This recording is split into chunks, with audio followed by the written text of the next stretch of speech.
Dumako naman tayo sa interactive at integrative na banghay-aralin sa pagtuturo ng panitikan, antas tersaria.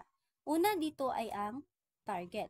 Dito nakapaloob ang mga layunin na dapat isaalang-alang ng mga guro na mga gawain na kinakailangang makuha o magawa ng mga mag-aaral sa gitna o pagkatapos ng isang aralin. Mayroon itong 4 na gawain. Una dito ay ang pagsusuring pangnilalaman. Mayroon itong 3 layunin. Una ay ang natutukoy ang damdamin ng may akda sa paksa ng tula. Pangalawa, na ipaghahambing ang damdamin ng may akda sa iba ayon sa tula. Pangatlo naman ay ang naipapaliwanag ang mga piling taludtod ng tula. Pangalawang gawain, pagsusuring struktural. Meron itong 2 layunin. Una ay ang naipaghahambing ang istruktura ng orihinal at salin ng tula. Pangalawa ay ang natutukoy ang mga katangian ng mga elemento ng binasang tula. Pangatlong gawain ay ang pagsusuri ayon sa teoryang romantisismo. Mayroon itong 3 layunin. Una ay ang naipapaliwanag ang katangian ng wikang ginamit sa tula. Pangalawa, natutukoy at naipapaliwanag ang mga pahiwatig at simbolismo sa tula. Pangatlo naman, natutukoy at nauuri ang mga tayutay na ginamit sa tula. Ang pang-apat naman ay ang pangkasanayan. Ito ay nahahati sa 4 na makrong kasanayan. Una ay ang pagsasalita, pakikinig, pagbasa, at pagsulat. Tatalakayin muna natin ang pagsasalita. Ito ay mayroong 2 gawain na kinakailangang magawa ng mga mag-aaral. Una ay ang masiglang nakakalahok sa talakayang pangklase at pangkatan. Pangalawa, nakapagbibigay ng feedback sa pangkatang talakayan. Kasunod naman ay ang pakikinig. Ito rin ay nahati sa 2 gawain na kinakailangang magawa ng mga mag-aaral. Una, malamang nakikinig sa talakayan ng ibang pangkat. Pangalawa, natutukoy ang mga pagkakamali o pagkukulang sa pagtatalakay ng ibang pangkat.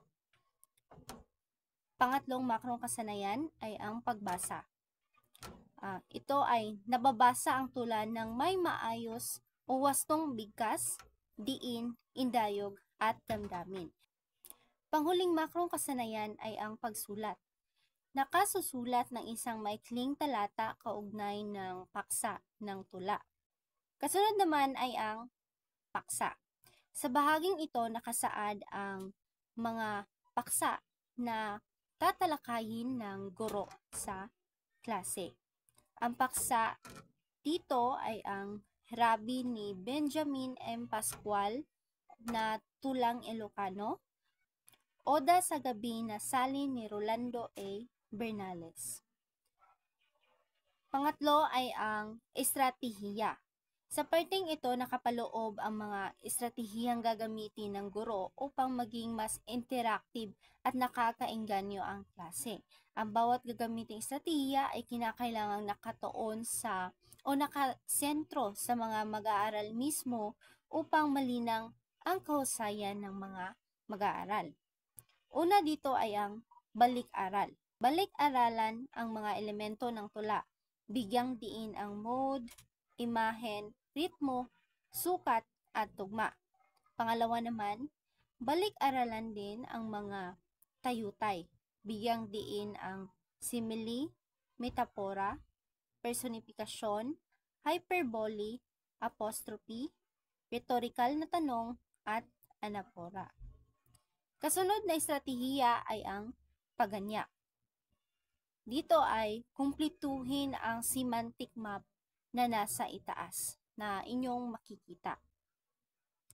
Narito ang mga gabay na tanong. Ano-anong mga bagay o konsepto ang maiuugnay natin sa gabi? Isulat ang mga sagot sa bakanting bilog. Pangatlong estratehiya ay ang pagbasa sa tula. Ito ay pangkatang pagbasa.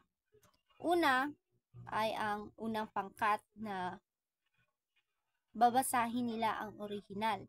Ang pangalawang pangkat naman ay ang pagbasa sa salin ng tula.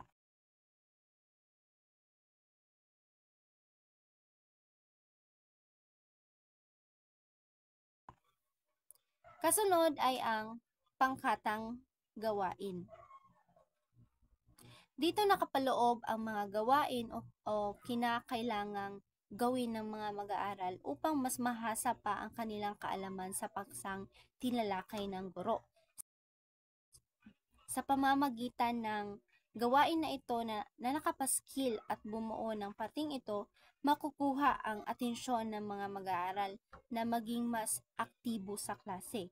Ang mga gagawing gawain ay nakatutulong upang malinang ang kaalaman ng mga mag-aaral at mas nakakaengganyo ang talakayan dahil lang ito ay binuo ng pangkatang gawain na kung saan ang mga mag-aaral ay maaaring makipaghalubilo sa kanilang kaklase at makapagbigay ng kani-kanilang mga ideya tungkol sa gawain.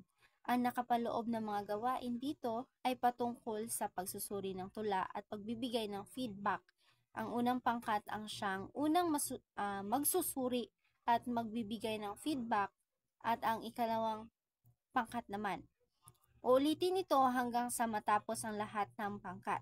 Sa pamamagitan ng paggawa ng gawain na ito, mas nagiging interactive ang klase. Narito ang gawain. Una ay ang unang pangkat na pagsusuring pangnilalaman. Sa ikalawang pangkat naman ay ang pagbibigay ng feedback. At ang ikalawang pangkat naman ay ang pagsusuring struktural. Ikatatlong pangkat naman ay ang magbibigay ng feedback.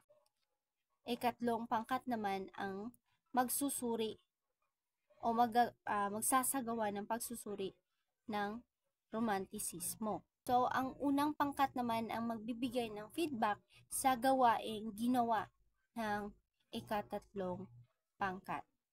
At ang panghuli namang parte ng Banghay Aralin ng interactive at integrative sa pagtuturo ng panitikan sa Antas Tersaria ay ang ebalwasyon. Ito ay ang huling bahagi ng Banghay Aralin na kung saan ay ang guro ay magbibigay ng isang gawain upang masukat ang kaalaman ng mga mag-aaral sa paksang tinalakay. So, dito nakapaloob na dapat sumulat ng talataan hingil sa gabi at gumamit ng iba't ibang uri ng tayutay.